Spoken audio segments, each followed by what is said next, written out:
সাংবাদিক বন্ধুদেরকে আজকে আমাদের নার্সিং ইনস্টিটিউটে যারা সাধারণ শিক্ষার্থী এবং যারা ছাত্রদল নেতৃবৃন্দ এদের উদ্যোগে একটি তারা ক্রিকেট টুর্নামেন্টের আয়োজন করেছে। আর বিএনপি সরকার সব সময় আমাদের খেলাধুলাকে পেট্রোনাইজ করার জন্য সবসময় চেষ্টা করে। খেলাধুলা যে একটা পেশা হইতে পারে এটা স্বপ্নদ্রষ্টা হচ্ছেন আমাদের মাননীয় প্রধানমন্ত্রী জনাব তারেক রহমান, যে খেলাধুলাকে পেশা হিসাবে এস্টাবলিশ করার জন্য উনি অবিরাম কাজ করে যাচ্ছেন। এবং চতুর্থ শ্রেণী থেকে এরপরে পরবর্তীতে যে কোনো সময় চতুর্থ শ্রেণী বাধ্যতামূলকভাবে খেলাধুলাকে শিখতে হবে সবার, অন্তত বডিকে ফিট রাখার জন্য যতটুকু খেলাধুলা দরকার, এক্সেস কোনো কিছু না।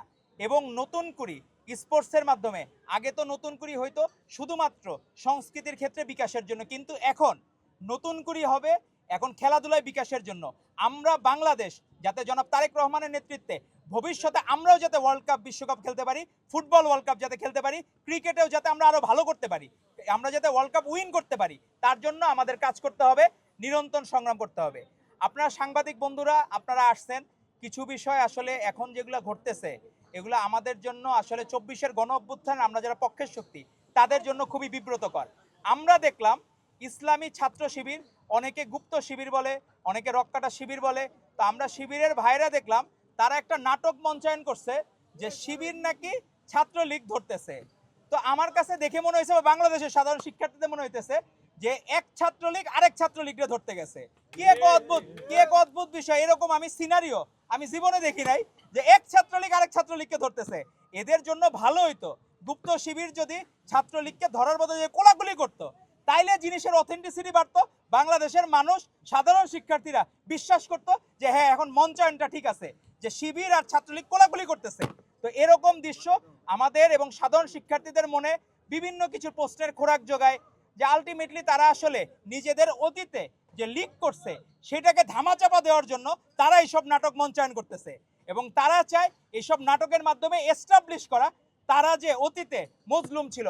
আপনারা যে মজলুম ছিলেন এটা বাংলাদেশের মানুষকে আপনারা যদি জোর করেন তাও বিশ্বাস করবে না, কারণ হলে থেকে ছাত্রলীগ করে মজলুম হওয়া যায় না। আমরা রাজপথে বাংলাদেশ জাতীয়তাবাদী ছাত্রলীগ একটা ক্ষুদ্র কর্মীও পর্যন্ত হাসিনার সাথে কোনদিন আপোষ করে নাই, হাসিনার পক্ষে স্লোগান দেয় নাই, লীগের পক্ষে স্লোগান দেয় নাই। তো আপনারা এরকম দ্বিচারিতা থেকে বের হয়ে আসেন। আর আমাদের তো এখন শিবিরের দেখলাম সভাপতি সে আকাশে উঠতেছে, এখন আর স্থলে তারা দেখা যায় না, রাজপথে দেখা যায় না, সে হেলিকপ্টারে করে আবু সাইদদের ইয়েতে গেছে। আমাদের ছাত্রদলের প্রেসিডেন্টও গেছেন, আমাদের ছাত্রদলের সেক্রেটারি গেছেন চিটাগাং, কিন্তু এরকম যে হেলিকপ্টারে করে এত মহাব্যস্ত সভাপতি যে আকাশে উঠতেছে।